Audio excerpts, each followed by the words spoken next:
Hello and welcome, friends, once again to Worldview on Dialogus. I am your host, Vishal Dahiya, and this week we're going to take up another significant issue on the world geopolitics affairs. And that is to do with India and another significant player in the world of geopolitics, that is the EU or European Union. Now, in fact, when the entire world, all countries per se, including India, are trying their level best to deal with the Trumpisms or the Trump minefield, which is being laid down by the US President Donald Trump and his administration almost on a daily basis. There is a very significant piece of news which is coming in from Europe as far as India is concerned, and that is the European Union's decision to go ahead and raise the level of its strategic partnership with India in almost every field, including trade, technology, defense, and global supply chains and several other aspects. Now, if you look at India-European Union relationship, EU happens to be, one of the largest trading partners for India, with the figures standing at somewhere around $135 billion as far as bilateral goods trade is concerned. It is, of course, going to be really significant from both sides, that is for India and European Union, if both these sides can go ahead and raise the level of their bilateral cooperation on all these fields, specifically trade, technology, and defense as well. More significantly, both India and European Union are looking forward to finalize the FTA, that is the free trade agreement, by at least the end of this year. There are talks which are going on this aspect. So we'll try and understand various nuances, various aspects of what is really significant here. Why is this so important? That is the India-EU relationship, and how does it change the overall global scenario, specifically in the era of Donald Trump? And for more on this, we're joined by two distinguished experts on our show. Let me first introduce them to you. We have with us former Ambassador Ashok Sajjanhar, a very well-known and a renowned voice on the global affairs, be it European Union or United States or the rest of the world as well. Welcome to our show, Sajjanhar sir. We're also joined by Thank you. We are also joined by Dr. Sheetal Sharma, professor from the Center for European Studies at SIS JNU. Dr. Sharma, welcome to you as well on the show. And I'll begin with you, Mr. Sajjanhar, and let's start by, we'll look at the future aspects a little later, but let's first start by understanding the basic moorings of India-EU relationships, where we stand today and where are we coming from? Yeah, thank you very much, Vishal, for having me on this show, and thank you for your introductory comments, and thank you for choosing this very important subject. Europe is unfortunately, and European Union is a region, is a territory that does not receive the amount of attention and the focus that it should be receiving in India. It has been at the receiving end of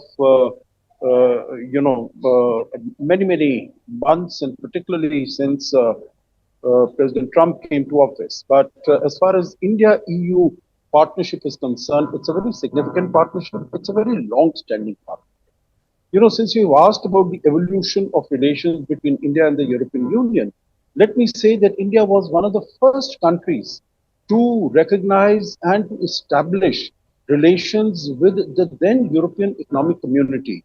Your viewers and listeners would recall that the European Economic Community came into being in 1958 through the Treaty of Rome. And India was one of the first ones to engage with the EEC at that time. Then in 1993, we had a partnership agreement, a political agreement between the two sides, because that was the time when the EEC had changed into the European Union through the Maastricht Treaty in 1992. And in 1994, we had this very ambitious joint action plan which took our relationship forward. So basically, both India and European Union, in addition to having very long-standing relations, they are all democracies. They have followed the rule of law. They are pluralistic societies. They are rule-based international order is something that they focus on. They have free market economies, free press. So, in terms of values, India and Europe and European Union, they are on the same page. Now, coming to more recent times, we started our relationship, summit partnership with the European Union from 2000. At the first summit that took place in Lisbon, we started our summit partnership. It was upgraded to a strategic partnership in 2004 at the fifth annual summit. It was upgraded. So far, Vishal, we have had 15 summits of India and EU partners. In that period, of course, the European Union has undergone huge changes. For instance, in the Lisbon Treaty, there were a large number of changes. There is a the European Commission President, Ursula von der Leyen, who's the current incumbent on this. That was a post that was established at that time. There's also a high representative for security and foreign policy. So these are all institutions which take the relationship forward. The last word on this, I will say, is that the 16th summit between the two, India and EU, is to be held early next year. That is in India in early 2026. We started negotiating on an FTA in 2007. At that time, Vishal, the ambition was that we will conclude our negotiations in 2 years. I was present in Helsinki when this was initially launched in 2007, but now we are literally 18 years after that. And when Mrs. Ursula von der Leyen, the European Commission President, she came on a historical visit, unprecedented visit to India in February of this year with the 21 of her 27 commissioners in the European Union. And it was decided then that we would finalize, conclude the negotiations for the FTA by the end of this year. And I understand that so far, 13 rounds of negotiations have been held. The 14th round of negotiations is to take place in Brussels from the 6th to the 10th of October. So within about 2 weeks it will take. Indeed, and almost 11 chapters of that FTA are something which both sides have agreed to. If we go by the reports, and hopefully the rest of the aspects will also be finalized, as you're pointing out. The deadline which both sides have set for reaching an agreement on the FTA is December this year, hopefully to ensure that by the time we reach the summit meeting in Feb next year, we are done with the FTA, which is going to be a cornerstone of the strategic partnership. But let me bring in Dr. Sheetal Sharma here as well. Dr. Sheetal, a plain simple question given the backdrop which Mr. Sajjanar has given to our viewers is in your assessment, why is EU so important for India, and then why is India important for EU? Vishal, there is a historical background to the relationship between the two entities. One aspect of it has already been discussed by Ambassador Sir. I'll put another perspective to it. One is the kind of trajectory of the relationship between the two for last 7 decades, I would say. And this has been a kind of moderate high and low, which we have witnessed in the bilateral relations. The second aspect is the current scenario. Now, let us look at the first one together in the broader framework. From a long period of time of, mutual distance, or you can say a kind of neglect would not be a right word, but then at least not that much of intensification of relationship, we moved on the parallel paths of development and whatever you may say. By the 90s, it was a turn in Indian economy, and we started opening up to the Western countries, particularly Europe and the US. And from that point onwards, we see that even European Union as an entity coming into existence during early 1990s And since then, there has been a kind of more close relationship, but it hasn't gained as much momentum as we would have desired, at that point of time. Since 2004, the strategic partnership, and then there was a convergence to look into the similar direction of ideas, of developmental goals, and rest of the things. However, this trajectory since even 2004 has seen a bit kind of, moderate level of progress and not a very high uptick in the graph of relationship. But now the context is ripe for both of us to come together, work together, and have envisage a future together. Why is it that? And particularly since Trump 2.0. The reason is that the European Union for a long period of time has been seen as a waning power. And our focus has been more on the US or in our region on China and rest of the things which preoccupy us in, regional and at the global level politics. But now for Europe, there are three conditions which are very pressing. The first one is the shock given by Donald Trump. The second one is the Ukraine war, which has been happening for a long period of time now, and there is no end in sight. And the third one is the muscular might of China, where they have a huge trade, but in terms of the benefit of China. On the contrary, for India, once again, the tariff shock, which has been given to us as well, 50%, although it may not sustain for a long period of time. And the second one, once again, trade with China, where we have huge deficit. So both the countries are driven by certain kind of pressing circumstances where there is a need to look for like-minded partners. Now, what is like-mindedness in India and EU relationship? Both are vibrant democracies, both are culturally, vibrant. We have large, EU is India's largest trading partner in tune of 135 billion euros, you just mentioned. Together, we form almost 25% of the world population and at the same time, 25% of the GDP, global GDP. And there are almost 6,000 European companies which are present in India, and they generate almost 0.5 million of employment in India, directly or indirectly. So what is not, left in the natural course of action to come together and galvanize this partnership to take it to the next level or enhance it to next stage. Now, this is like a shot in the arm, where from 2004 strategic partnership, we have been having a long hiatus in terms of signing free trade agreement. But now this is a revived or a renewed momentum which will bring about shape to our relationship in a finer manner, identifying the finer contours of the relationship, which is being held on six important pillars, which we'll discuss in the course of discussion. But now what I see in the present set of circumstances, this relationship can offer global peace, stability, or at least a sense of semblance in the otherwise a turmoil or a chaotic world order which is emerging. Okay. You mentioned Russia-Ukraine crisis, of course, and that becomes very significant from the EU's point of view and, of course, from India's point of view as well. Mr. Sajjanhar, I'd like to bring you in here. In this overall rosy picture which we are looking at as far as India-EU bilateral relations are concerned over the course of past 7 decades, and a very, very promising future ahead in terms of strategic partnership, free trade agreement as well. IMEC again, another cornerstone of this partnership.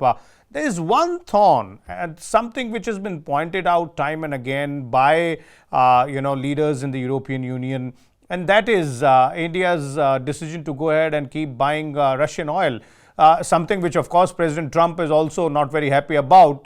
But do you think that this might end up becoming a cause of a larger concern, or it's just something which both sides can deal with and live with it? Yeah, thank you for that question, Vishal. No, that is an issue, and that is a significant issue, let me put it this way. Because, the High Representative of Security and Policy last year, in the middle of the year, and this new, cabinet of Ursula von der Leyen that came up at the later in the year, that what she said while she was launching this new agenda for the India partnership is that India's participation in these military exercises in Belarus and India's continued purchase of Russian oil, these are issues that are up for discussion between the two sides. And she did repeat that a couple of times because it is EU is a grouping of 27 countries. So whatever is this new initiative, new agenda, that will have to be discussed, and the free trade agreement also will have to be discussed and will have to be approved by all the 27 countries, and it will have to be approved by the parliament. So these are issues which have been raised in her cabinet by some of the commissioners. That these are matters of concern. I'm sure these are issues that will be taken up with India also. Vishal, we have to understand that this matter was taken up in the past also. One aspect that we might wish to keep in mind is that just a few days ago, President Trump had told all the European countries that because India and China are buying this oil from Russia, so they should impose 100% tariffs on goods coming in from India and Russia. And rather than doing that, what European Union has done, it has doubled down on its taking forward its partnership and on all these six issues, trade, investment, technology, innovation, connectivity, climate, etc., which I'm sure we are going to be discussing in later in the program. So rather than paying heed to what Mr. Trump is saying, because he has said it in so many words that you take this number one, stop importing oil from yourself, this LNG and other products from Russia, and impose this additional tariff on Russia and China. Otherwise, I'm not going to do anything, take any further action against Russia, and then don't come and waste my time. These are the words that he used. Okay. But I think Europe has taken its decision that this is their preeminent partner. India is the preeminent partner. We have similarity in values, as Professor Sheetal Sharma has just very rightly explained. And there are sort of, what Kaja Kallas, she has said also in this context is that when we are negotiating this agreement and fresh agenda with India, then it is not only a matter of trade. It is also we are working towards preserving a rule-based international order. And as far as European Union is concerned, acting against the aggressor, which is Russia, that all countries would need to come together. This is a Okay. matter for discussion, but I don't think this is a deal breaker. Okay, okay. Not a deal breaker. Looks like a pragmatic approach, taking a holistic view of the overall situation rather than getting stuck on an issue here or there. Dr. Sheetal, you were earlier talking about various aspects of the India-EU relationship. Now, when we look at the future roadmap, or taking it to the strategic level, making it more strategic partnership in various aspects. 5 or 6 pillars have been identified, as far as I'm aware, by the European Union. They deal with trade and technology and economic aspects like the global supply chain as well, defense and security issues also, and climate related issues as well. So, if you could highlight some of the aspects in terms of where does the focus lie in these 5-6 areas? Vishal, the focus lies in the kind of values that European Union espouses, and it wants to have partnerships on the basis of these values. Now, the 6 pillars which we have been talking about, particularly in this strategic roadmap document, one is the trade and technology, connectivity, people to people connect, green transition, security and defense, and the last one is international relations and values. These are the 6 pillars which have been identified in the document. Now, the document is launched on the basis of the background that India's success is going to benefit the European Union, and European Union's success is going to benefit India. Now, all these 6 pillars, such as trade and technology, connectivity, people to people connect, all these highlight the kind of aspirations that the EU has for the global order, at the same time, bilateral relations with India. Now, how does it matter and why is it significant for India?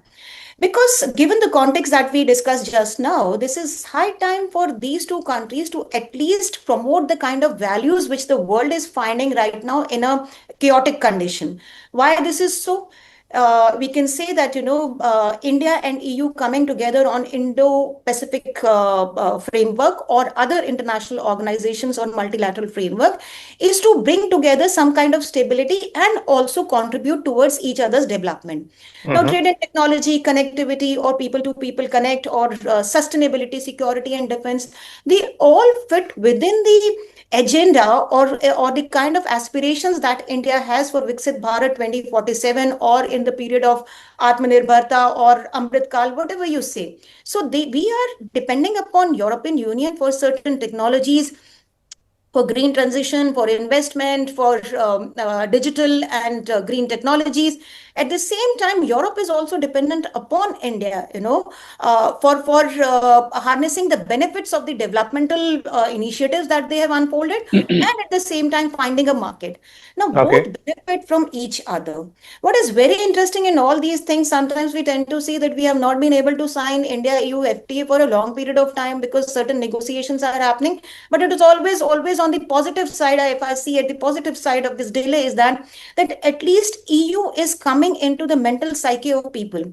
As we discussed earlier, that for a long period of time, not many people are aware of the union, that is the European Union, because EU we know more vis-a-vis its member states, let's say as France, Germany, UK for a long period of time, Spain. So our bilateral relations with these individual member states are far more rated higher as compared to the consolidated entity called as the European Union. But at least the delay in the India-EU FTA has brought this into the forefront that we are also dealing with an entity called as European Union.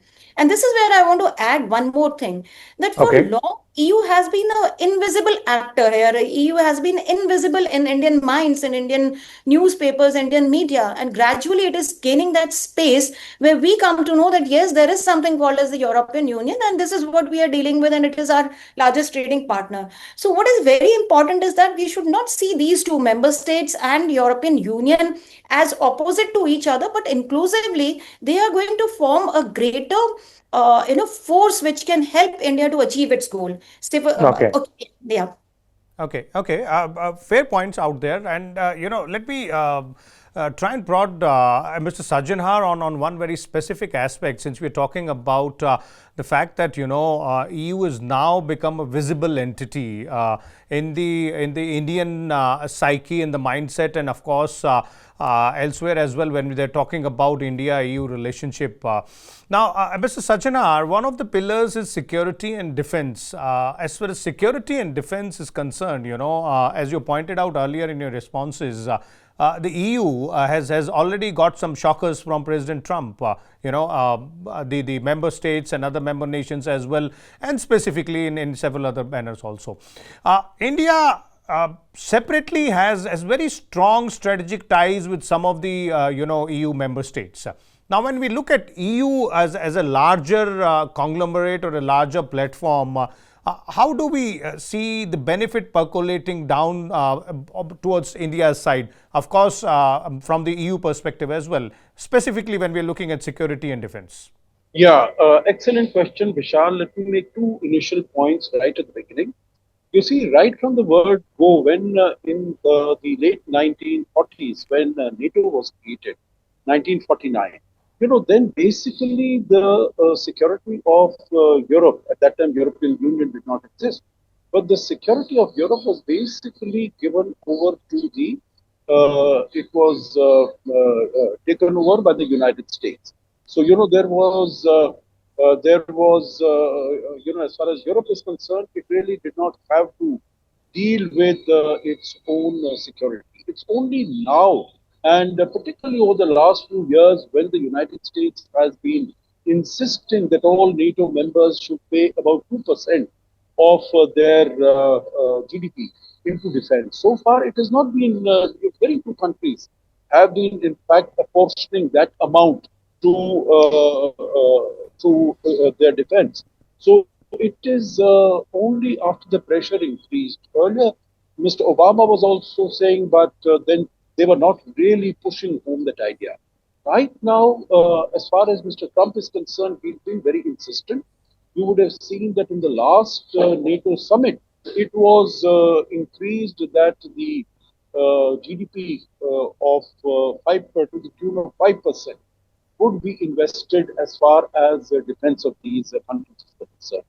The second part is that the United States has, drawn back, has withdrawn itself, that it is not really a security provider as far as Europe is concerned, as far as even as far as Ukraine. You would recall that when Mr. Biden had gone to Europe, he had to Kiev last year, he had said that we will stand by Ukraine for as long as it takes. That is not the position of Mr. Trump. Mr. Trump is very transactional. When he is supplying weaponry to Ukraine now, he says that it will be purchased from the US companies by NATO and then it will be given to Ukraine. The second point there is that under these circumstances, Europe has found it absolutely imperative that it should increase its own security in this context, and that is why we see that so far its mandate had been only trade, economy, etc., but now it has been focusing much more as far as security issues are concerned. So we've been doing our exercises with naval exercises with them in terms of the Indo-Pacific initiative of the European Union is concerned, the Indo-Pacific strategy.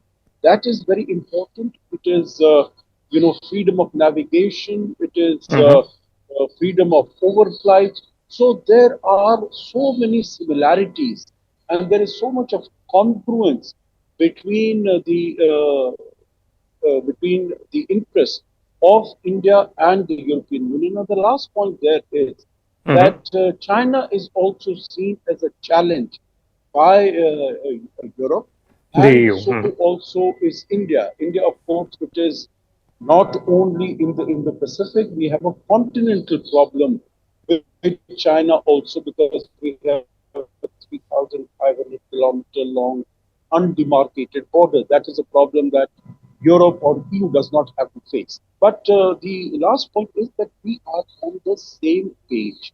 And right now, Europe has realized that it has to step up to the plate to preserve itself, to protect its own security and provide its own defense, because Russia is looming large as a security threat to Europe. Indeed, indeed. So, shared challenges leads to mutual interests as well. Quick concluding comments from you, Dr. Sheetal, maybe in a minute or so before we bring this discussion to an end, in terms of where do you see these ties heading from here onwards in this tumultuous global geopolitical environment wherein things might change overnight? Vishal, a couple of keywords that define our relationship with the European Union in the future is, one is by optimism, which is towards the shared future together, in which cooperation, collaboration, and commitment towards mutual goals and benefits is something which is going to be the defining feature. Number two is that the areas which European Union has the capacities and capabilities to help India are all fitting well within our narrative of development in the next coming decades. The third one is that how Europe is going to benefit out of it. Yes, of course, European Union is facing a large amount of shocks, both right and left, side of the European continent. But at the same time, where they find stability is to look for partners beyond their immediate neighborhood or beyond NATO. One thing that is of difficulty is of the security and defense relationship, although of course it is an initial jolt, but then as we also tend to see the resilience in the European Union, when they can come together on economic cooperation, they can always come better on the security and defense matters. But what is very important is now that in this global scenario where there are contrasting and converging arrows this side or that side, but these two entities do matter. They can come together. They have the capacities not just to guide the developing world or otherwise. It is also what we see India playing a leadership role for G20 and the other developing countries. So what comes out of the synergy of these two is something which is peace, stability, and world order. At least not that tumultuous in nature that has been thrown out by America or by China, for that matter, in defense or in NATO or in tariff case or any other thing. So I would see optimism, not hype, but at least a hope, an iota of hope that these two come together, not just for their individual benefits, but for the benefit of humanity at large. Okay, pragmatic optimism, I would say, out there, looking at the larger picture, and of course, both sides benefiting undoubtedly, but then also sending a message across to the world, not only in economic or trade terms, security or defense terms as well, but also in terms of peace and stability. Thereby, as both of you pointed out, that, a quarter of the world's population, a quarter of the world's GDP, if they can come together and work in sync with each other, then that should send a larger message. Let's hope and wait as to how the FTA works around. How does the summit next year will throw up what kind of challenges or opportunities or messages across the board. We'll keep a close watch there. Thank you so much, Mr. Ashok Sajanhar and Dr. Sheetal Sharma, for joining us here on Worldview. We'll come back again next week with a different topic regarding the global world order, the geopolitics and the international relations, and come back with you with more deeper analysis. Till then, keep watching Worldview and Dialogus. Thank you.